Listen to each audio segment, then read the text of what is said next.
اس کے جو وہی ارکان ہیں، وضو کرنا، لباس پہننا، کعبے کی طرف کھڑا ہونا، وقت کا ہونا، نیت کا ہونا، قرات کا ہونا، قیام کا ہونا، قعود کا ہونا، سجود کا ہونا، قعدہ کا ہونا، خروج بے سدئی کا ہونا، اس نماز کے بھی وہی ارکان و شرائط ہیں جو اکیلا پڑھ رہا ہے، اور اس نماز کے بھی وہی ارکان و شرائط ہیں جو جماعت سے پڑھ رہا ہے۔ لیکن فرق دیکھو، ایک آدمی اکیلا نماز پڑھ رہا ہے کنارے پر، ایک آدمی مسلمانوں کی جماعت کے ساتھ۔ جماعت کیا ہے؟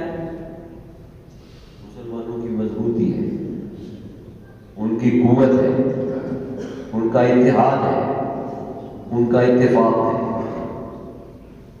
صحابہ کرام میں کتنا اتفاق تھا؟ قرآن نے کہا کہ کاننا بنیاد مرصوص، سیسا پلائی ہوئی دیوار۔ قرآن نے صحابہ کی اتفاق اور اتحاد اور قوت کو مثال دیا، کاننا بنیاد مرصوص، سیسا پلائی ہوئی دیوار، اتنی مضبوط۔ تو اتفاق اور اتحاد کی جو نماز ہے اس کی بات ہی الگ ہے، اکیلا نمازی کی بات ہی الگ ہے۔ سرکار نے فرما دیا اکیلا نمازی کی ایک نماز جماعت سے پڑھنے والے کی 25 درجہ نماز۔ اللہ کا شکر ادا کرو جو لوگ جماعت سے نماز پڑھتے ہیں کہ اللہ نے ان کو توفیق دی کہ جماعت میں توڑ توڑ کر جماعت ہو پاتے ہیں۔ اللہ نے ان کے دل میں توفیق ڈال دی کہ جماعت کو پاؤ، جماعت کی طرف جاؤ، جماعت میں مل کر۔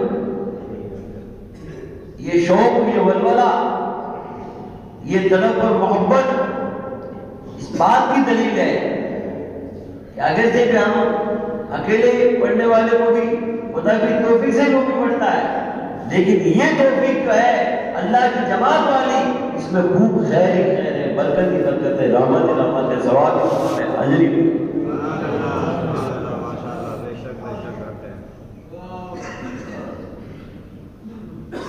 تو اللہ کا شکر ادا کرو کہ اللہ نے ہمیں جماعت سے نماز پڑھنے کی توفیق عطا فرمائی۔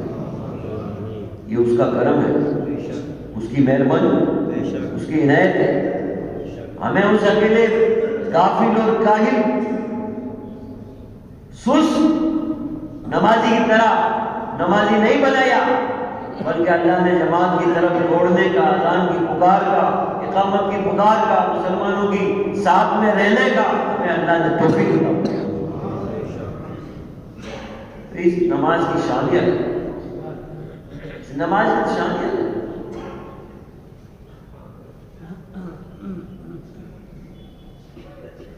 یہاں تک فرمایا کہ جو امام کی آمین کے ساتھ میں آمین کہے اللہ اس کی مغفرت فرمائے۔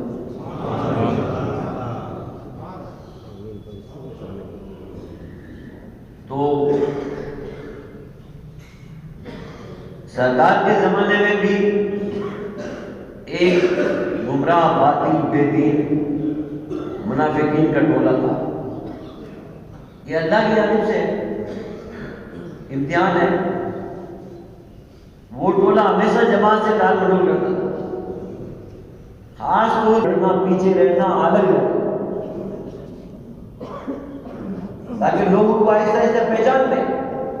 منافقین مدینہ جو تھے، لوگ آہستہ آہستہ کو پہچان لیں۔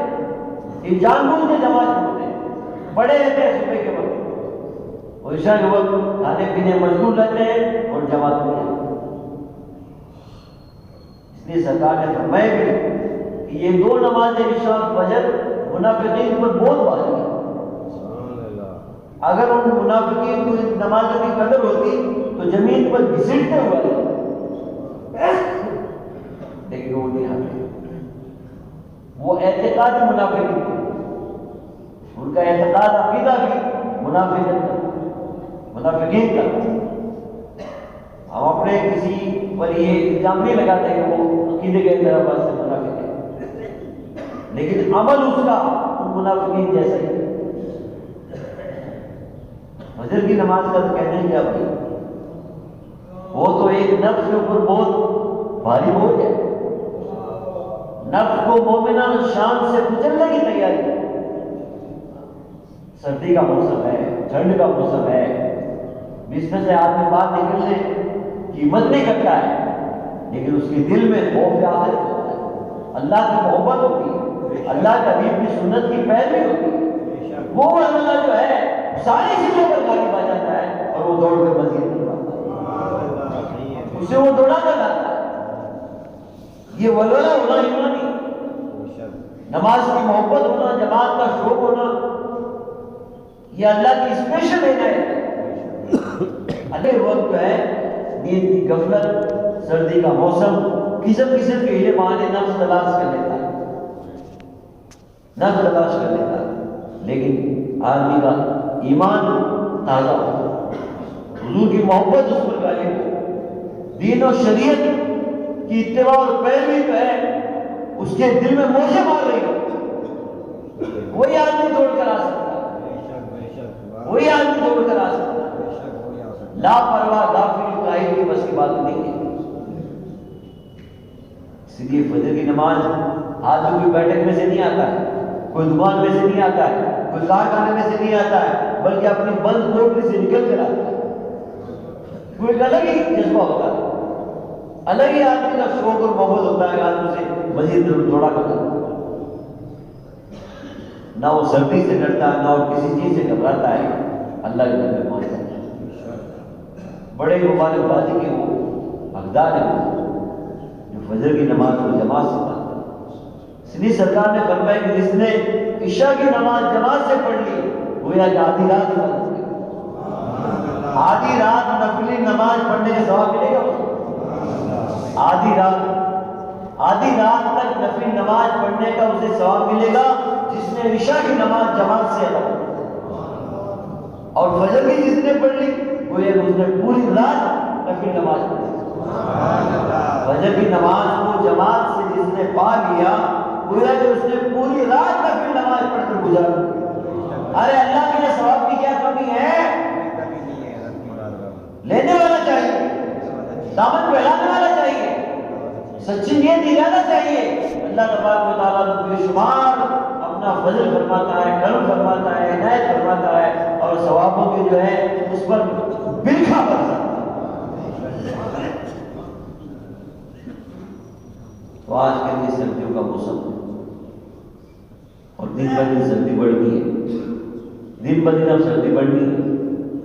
نومبر کا آخری ہفتہ رہ گیا، پھر دسمبر اور جنوری، وہ دونوں اور زیادہ کڑک مہینے، اور زیادہ کڑک مہینے۔ جو نفس کے دباؤ میں رہتا ہے نا وہ پھر کھسک جاتا ہے، اور جو نفس کو دبانے کی کوشش کرتا ہے مسلسل ارادے کے ساتھ، ایمان قوت کے ساتھ میں، تو پھر نفس اس پر غالب نہیں آتا، وہ نفس پر غالب آ جاتا ہے، وہ نفس ہوتا ہے۔ سیدنا عثمان رضی اللہ عنہ نے ایک مرتبہ وضو پر وضو کی، ٹھنڈک کا زمانہ تھا، کسی نے کہا اے امیر المومنین اتنا ٹھنڈا زمانہ ہے، اتنی سردی پڑ رہی ہے، آپ وضو کریں؟ کہا کہ مجھے سرکار نے فرمایا کہ وضو پر وضو کرنا نور ہے اور نیکی ہے۔ وہ لوگ تو اس کے طالب تھے، متوالے تھے کہ ثواب کس طرح ملتا ہے، ثواب کس طرح بڑھتا ہے۔ تو یہ فجر کی نماز بہت اہم نماز ہے، ساری نمازوں پر بھاری رہنے والی اگر کوئی نماز ہے تو فجر کی نماز ہے۔ سب سے زیادہ درجہ اس نے بتا دیا اس بات میں کہ رات بھر نفل پڑھنے والے کا ثواب ہے، رات بھر نفل نماز پڑھنے اللہ کے دربار میں اس کی عنایت تو دیکھو، مہربانی دیکھو، اجر دیکھو، ثواب دیکھو۔ وہ مولا فجر کی طرف دوڑنے والوں کو کیسے نوازتا ہے، کیسے ان پر کرم فرماتا ہے۔ اسی لیے فجر کی نماز کی قدر کرو، جس نے فجر کی نماز کی قدر کر لی نا انشاءاللہ باقی نماز اس کے لیے پڑھنا بالکل آسان ہو جائے، باقی نمازیں پڑھنا آسان ہو جائے۔ تو یہ سردی کا موسم یا گرمی کی راتیں، گرمی کی رات چھوٹی اور صبح کے وقت کوئی ٹھنڈک ہوتی ہے، نیند کا غلبہ ہوتا ہے، لیکن جس پر عبادت کا غلبہ ہوگا، اس لیے کہا کہ الصلاۃ خیر من النوم، نماز نیند سے افضل ہے۔ اللہ کے نزدیک، نفس کے نزدیک نیند افضل ہے، نفس کا جو غلام ہو اس کے نزدیک نیند افضل ہے، اور جو شریعت کا تابع دار ہو، اللہ کا حکم کا پابند ہو، اس کے نزدیک نماز سب سے افضل ہے۔ نیند سے بھی افضل ہے، نیند کیا چیز اور بھی جتنی چیزیں سب سے افضل ہے، نماز سب سے۔ اس لیے فجر کی نماز جماعت سے پڑھنے کی کوشش کرو، عشائی نماز کو بھی جماعت سے پڑھنے کی کوشش کرو۔ بہت سے لوگ اپنی ماں بہنوں سے گپوں میں رہ جاتے ہیں، اتنی عادت بگاڑ دی ہے کہ گھنٹوں گھنٹوں باتیں کرتے ہیں لیکن دعوتیں نہیں ہیں، گھنٹوں گھنٹوں باتیں کرتے ہیں کبھی دعوتیں نہیں ہیں۔ میں نہیں تمہارا بتانا، ہاں 5-10 منٹ کی ضرورت کی بات ہوتی ہے میں کرتا ہوں، اس کے بعد وہ بھی اپنے کام لگے، میں میرے کام میں لگوں۔ یہ تھوڑی ہے کہ میں گپ سپ کرتا رہوں، تیری میری کرتا رہوں، دنیا کی پنچایت کرتا رہوں۔ اللہ تبارک و تعالیٰ اس پنچایتی سے مجھے بچائے، اس پنچایتی کو کچھ نہیں سوائے اپنے نقصان کے۔ جس آدمی کو عقل اور دانائی اور شعور ملا ہو اور آخرت کی دولت کو محفوظ کرنے کا نصیبہ ملا ہو، وہ کبھی گھر پر تو گپ سپ نہیں کر سکتا۔ نفس جس پر غالب ہو جائے نا، اس کے رات میں چاہے 1 بجے اور 2 بجے تیری میری میری تیری، یہ اسی میں گزرے جائے گی۔ پوری زندگی ایسی ہونے چاہیے، ایسی زندگی بیکاری گزرنی چاہیے۔ اس لیے اپنی زندگی کی قدر کرو، اللہ کی بہت بڑی نعمت ہے، اور جانے کے بعد افسوس کے سوا کچھ نہیں ہوگا کہ ہم نے گھنٹوں تک باتیں ماری، ایک دوسرے کے غیبت بھی کی، برائی بھی کی، ہلکا برا ہلکا بھی کہا، تو ہمارا کیا فائدہ ہوگا اور اس کا کیا نقصان ہو گیا؟ اس کا نقصان گھر میں سویا، کوئی اپنے کاروبار کسی اور جگہ ہے اور ہم نے اس سے برائی کر دیا، اپنا نمائن خراب کر دیا۔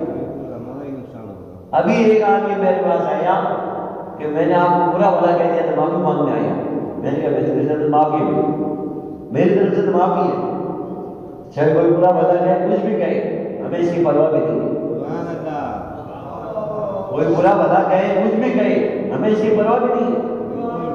واٹس ایپ پہ لکھنے والوں نے مجھے چور ڈاکو بھی لکھا، لیکن مجھے اس کی فکر نہیں ہے۔ وہ لکھتا رہے، وہی جواب دے گا، بری بولی کو اسے جواب دینا۔ سیدنا ابو بکر صدیق رضی اللہ تعالیٰ عنہ کو ایک آدمی برا کہنے لگا، سیدنا ابو بکر صدیق خاموش ہوئے، وہ بہت ہی برا کہنے لگا تو سیدنا ابو بکر صدیق رضی اللہ تعالیٰ عنہ نے تھوڑا جواب دے دیا۔ تو سرکار پاس میں کھڑے تھے، سرکار آگے چلے گئے، سرکار آگے چلے گئے، سرکار نے ساتھ چھوڑ دیا، کہا یا رسول اللہ، وہ جب تک کہہ رہا تھا آپ بھی کھڑے تھے، میں بھی کھڑا تھا، میں ذرا بولا وہاں کسی کے تو سیدنا سرکار نے فرمایا کہ وہ جب تک کہہ رہا تھا نا تو اسی کی گالی اسی کے پاس تھی اور فرشتہ اس کو جواب دے رہا تھا، اور جب تم نے خود نہیں جواب دینا شروع کر دیا تو میں تو یہاں کر کیا کروں، میں رہ کر کیا کروں؟ تو اگر کوئی کسی کو منافق کہے یا ڈاکو کہے یا کچھ کہے یا لچا کہے یا چور کہے، اگر وہ واقعی میں ایسا نہیں ہے تو اسی پر الزام اسی کو اوپر پڑتی ہے۔ کسی کو گالی دیتا ہے تو گالی اسی پر جائے گی، اور گالی جواب گالی میں دے دیا تو برابر ہو گئے، وہ بھی جائے گی، بھی جائے گی۔ اس لیے سب کرنے میں کوئی فائدہ نہیں ہے، اور اپنی آخرت کرنی چاہیے، فجر کی نماز کی اہمیت، مرتبہ اور مقام جاننا چاہیے، اور ہم سب کو زیادہ سے زیادہ فجر کی نماز میں خاص طور ماننا چاہیے۔ حالانکہ جماعت کی اہمیت ہے، اس میں تبارک و تعالیٰ زور کی بھی اہمیت ہے، عصر کی بھی اہمیت ہے، مغرب کی بھی اہمیت ہے، عشاء کی بھی اہمیت ہے، ہر ایک جماعت سے ہی ہونی چاہیے، لیکن فجر ان سب پر بھاری ہے، اس کا مرتبہ سب سے اونچا ہے، اس کی شان سب سے بھاری ہے، کیونکہ آدمی اس وقت اپنے نفس کو کچل کر، آرام کو کچل کر، چین کو کچل کر اور ٹھنڈی ہواؤں اور سردیوں کا مقابلہ کرتے ہوئے اللہ کی طرف آتا ہے۔ یہی قدم اس کے جنت کی طرف جانے والے ہیں، یہ جنت کی طرف بڑھانے والے قدم ہیں، جنت کا راستہ اس کے لیے طے کرنے والے قدم ہیں، یہ قدم اس کے لکھے جاتے ہیں اللہ کی کتابوں میں، اللہ کے فرشتے لکھتے یہ اپنے گھر سے اتنے قدم تک مسجد تھا. صحابہ کرام نے جو ہے مسجد کے پاس میں تو جگہ خالی ہوئی تو وہ قریب میں آنا چاہا کہ یہاں آ کر رہ جائے، مسجد میں جلدی پہنچ جائیں گے. حضور نے فرمایا کہ وہی لوگ تمہارے قدم فرشتے لکھیں گے تم کتنے قدم چل جائے، تمہارے قدم کی نیکیاں لکھی جائیں گی. جتنا آدمی دور سے آتا ہے اتنا ہی ثواب اس کا زیادہ ہے. مسجد سے جو آدمی جتنا دور ہو کر مسجد تک چلتے ہوئے جاتا ہے تو اس کا سارا وقت جو ہے ایک نماز میں شامل ہو جاتا ہے. نماز کا انتظار بھی نماز ہے، نماز کے بعد میں بیٹھنا بھی نماز ہے. اللہ کا فضل تو دیکھو کتنا قریب ہے، اپنے بندوں کو کتنا نوازتا ہے. اللہ جل جلالہ ہمیں نماز کی بھی قدر منزلت شوق و ذوق عطا فرمائے، اور جماعت کی بھی قدر و منزلت و ذوق و شوق عطا فرمائے، اور اپنے نفس کی شرارتوں سے اللہ تبارک و تعالیٰ مومنانہ شان کے ساتھ میں ہمیں قابو کر لے اور اسے دبانے کی مدد عطا